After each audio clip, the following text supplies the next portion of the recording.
Let's discuss how to cope with the trauma of being duped. Hi, my name is Dr. Natalie Jones. I'm a licensed therapist. I've been counseling women and men who have experienced abuse as well as those who have been perpetrators of abuse. A commenter writes, how can someone cope with encountering people who seem charming and kind at first, but then show a very different, even explosive side, especially when it becomes clear that their initial behavior was driven by ulterior motives like sex?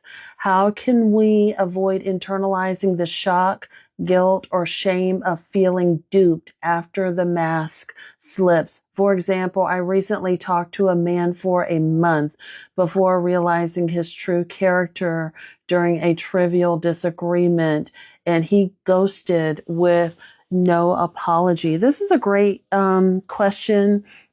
And I honestly feel like, and again, I'm not an attorney, but I feel like this falls into the category of sex by deception.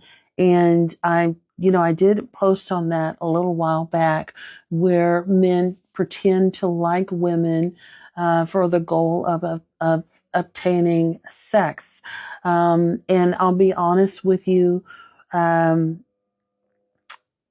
most women have have been manipulated by that.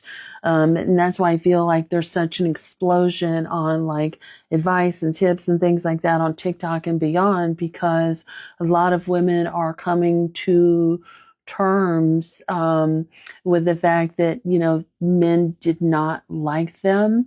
Men have used them for the purposes of having sex. So I think first things first, and this is a conversation that I have with a lot of women very often, both on and offline and so forth, because it's such a hot topic, especially now that a lot of women we're coming to that realization. But I think one of the things that you can do is, one, I think therapy is a good way to go about it, talking with a licensed mental health professional, because you are talking about a specific type of trauma, specifically, in my personal and professional opinion, sexual trauma, and that is a sexual trauma. Number two, I think, when you're exploring your trauma, I think you also need to explore your patterns, with people, with dating in particular. So what is your vetting process like? What is your process like for vetting men, that you are going to be intimate with? How do these men show up prior to you being intimate, and what's your decision making process on deciding when to be intimate with somebody, right? And have you given yourself enough time to vet this person in non-intimate settings? So, for example, you're talking about, a petty argument, he's ghosted you and blah, blah, blah, this. Have you given prior to being intimate, do you give yourself the opportunity to see this man stressed? Do you get a chance to see how he handles stress, frustration, anger, those sorts of things? Because I think it's a good idea to get a sense of who a man is by seeing his emotional range. And you only get to do that over time, because, a men can always keep those masks up. And this is, of course, it's not all men, but men can keep their mask up. But, again, they have that post-sex clarity that a lot of people talk about. So again, after they have sex, there's really no need to be a good guy anymore, right? So I think that's one way to look at it. And so you want to get an idea of how a person sort of manages these things. And again, there's no guarantee that, again, that mask is going to come down. But again, over time, you may get to see a little bit more of a slip.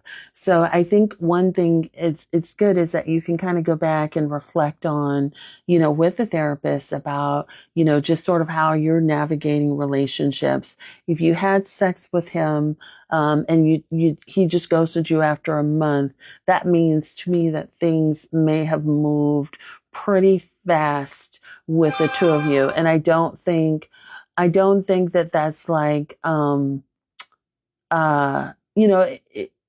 think that's intentional. I think that there's a lot, especially in today's dating culture, um, there's a lot of people that are moving things fast, but when you move fast, you're less likely to see or even pay attention to or even act upon the red flags. You're going to blow past it because you're chasing that high. We're bonding, we're connecting, we like each other. There's sort of this build up to getting intimate for both of you, right? And so you may want to start to pump the brakes. Now, with that being said, that is not a foolproof method, because there are some people that can play and are willing to play the long game until they get sex. And so it could kind of be, one of those things. So you may want to revisit your value system and look at other sorts of vetting practices, but you want to get a good sense of who this person is in all settings by meeting their friends, by meeting family, by, knowing what their hobbies and interests are. And it's, there's usually something, and you just have to be paying attention and take it for what it is, and act accordingly. That's going to show you, if he's not being authentic, if he's being performative, a mask will fall from the actor at some point. You just have to be paying attention and heed those warnings and act accordingly. I think also too, you may want to look at what's causing you to want to accelerate in a relationship. If a person's accelerating like that, to me, that lets me know there's a level of love bombing going on. And so what is about you and love bombing, that you sort of fall prey to? What is happening during that process? What is causing you to not want to pump the brakes and slow things down? And maybe you like to move fast too. I don't know.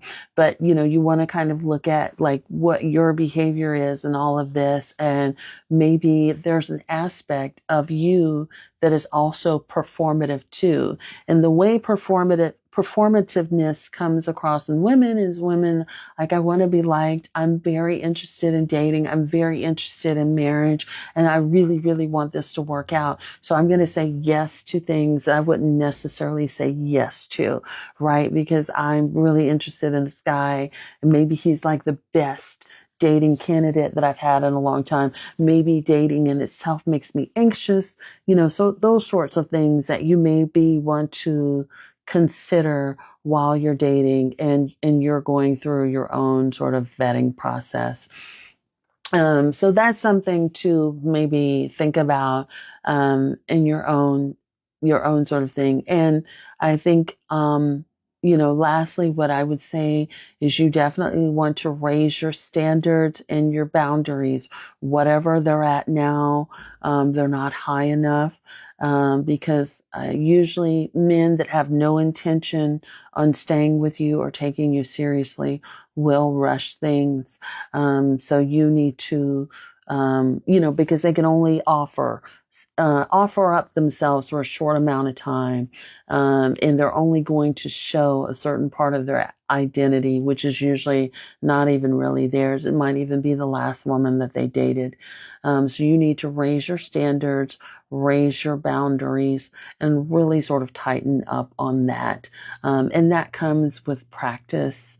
That comes with being kind to yourself, and it comes to, processing whatever things may be holding you back from feeling like you're able to do that. Maybe the desire to be liked or the inability to say no. Hope that helps.